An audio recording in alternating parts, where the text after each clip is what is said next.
They basically reverse engineered one of the Apple firmware updates for the Apple aluminum keyboard. They embedded their own code into the firmware update and implemented a rudimentary keyboard sniffer right on the keyboard. So hey, there you go. I mean, you're well, I mean, pardon me for my French, but your security product can kiss my ass, right? I mean, your anti-sniffer stuff can, well, do whatever. It doesn't help. And you can throw your little key sniffer dongle away. I'm not accusing you guys of using such a thing. I'm just saying you can just throw it away. So yeah, that's the title of the presentation. You can find it in the Black Hat archives. It's really cool. Check it out. Okay, any questions so far?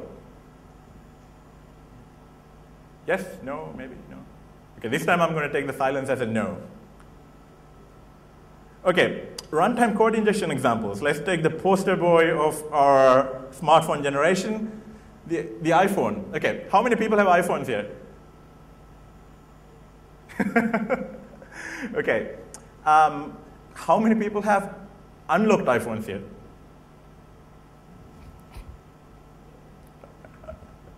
Okay, the iPhone unlock is quite interesting. The network lock is implemented in the baseband processor, which takes care of the network communication side of it, or their network communication side of it. So, interesting things. The baseband code firmware is encrypted, and it's actually pretty hard to update the firmware. But interestingly enough, the interface between the baseband processor and the application processor, which is implemented very much like Android, very much like Nokia BB5, that interface is vulnerable to simple Stack Overflow attacks. And the particular vulnerability that works for the baseband that came with 3.0.1 is called the 80 plus xlog equals 1 blah blah vulnerability. It's a straightforward Stack Overflow, so you don't need to overwrite firmware at all. You can basically inject code, and once you inject code, you can do whatever you want with it. So you don't really need to have the ability to be able to overwrite firmware to be able to exploit these devices. If they have a vulnerability, just like any other piece of software, you can exploit them. And the iPhone wiki has some disassemblies of the actual ultrasnow code. They have brief description of the vulnerability as well.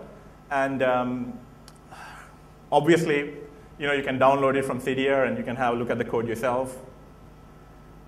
I think you might be just breaking the end-user license agreement on this, but not that I would encourage that sort of thing, obviously. Okay. So now that you guys have a quick, rough idea of what the kind of things that could be done, let's take a quick look at the evolution of malware so far in terms of the motivations. So, I mean, obviously it's no secret at this point that there's money in malware, right? I mean, malware has been industrialized, so to speak. So there's a lot of infrastructure built for malware. There's like a lot of specialization in the malware sphere. I mean, there are guys who write libraries for malware, libraries for rootkits, so on and so forth. And because of this commodity code base, it's constantly increasing in sophistication. So malware is going places. And I mean, sure, the security products are trying to catch up. They are catching up, not catching up, trying to catch up, the traditional cat and mouse thing. And it is not very difficult to imagine that sooner or later, my guess would be sooner, that they would wise up to some of these things and start messing around with some of the opportunities offered to malware authors by a lot of these peripheral devices. Now, one of the key things about the malware problem, particularly, is that these days, unless it's a targeted attack, for a lot of malware, 100% exploitability is not a requirement. So keep that in mind, because we will come back to that. That's a bit of a crucial feature in this battle, because you will see later on that it's a problem for the security community, but not necessarily for the malware writers. Okay, so targeted attacks are getting more prevalent, and targeted attacks are getting actually very, very sophisticated as well. So it is not inconceivable that they will be moving into this type of thing on a more massive scale in the years to come, unless we wise up now and clean up some of the mess that's been left behind all these years. Okay, so from the malware perspective, why would you want to run code on peripheral processors? Well, the threats are not mainstream, so security companies don't deal with it, care about it, have infrastructure to address it.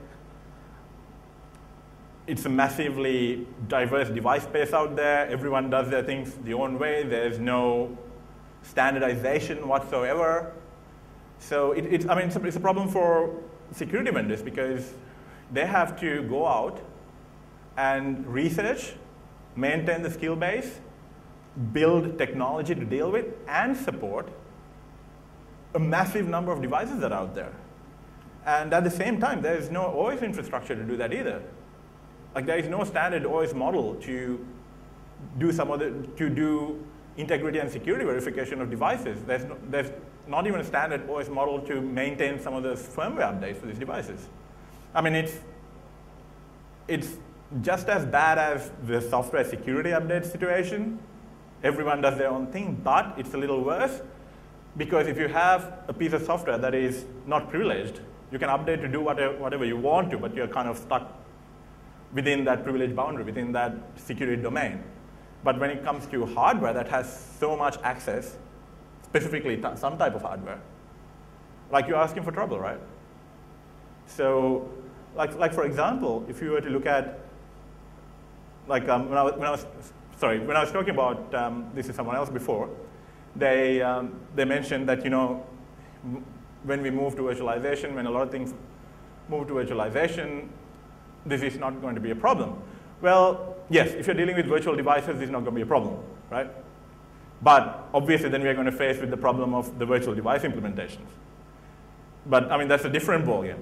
But if you're looking at where things are heading, where we are going into IOMMU architectures and getting into virtualized devices and pass transactions directly to them, you still have this problem. If you, like on the iPhone, if you manage to get a legitimate request out to a device that you know it's going to process, like say, for example, running some type of GPU code, or some type of, like getting the sound card to do something silly that it's kind of sort of supposed to do, but not in the same way, you still reach the hardware device.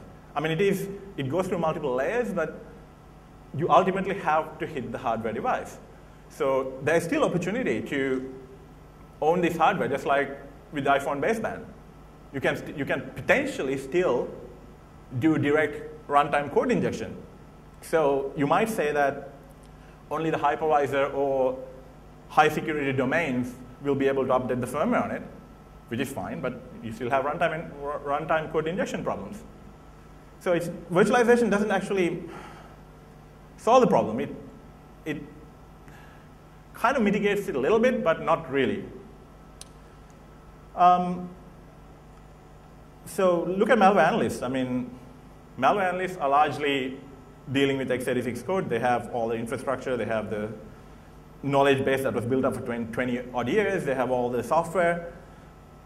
I mean, not to say that we're all on top of things. I mean, there's still some challenging stuff out there, but this is a whole heap of new problems because, I mean, okay, how many people here have actually worked with an MELPS 740? It's a core from Mitsubishi, I believe, and Renesas uses it too. And well, probably you guys, some of you guys might have worked on the ARM because ARMs are quite prevalent on the smartphone side of things. But yeah, there's like so many processor architectures used in these microcontrollers. So imagine from a security vendor perspective, suddenly if I had to maintain a knowledge base and invest in infrastructure to deal with all these security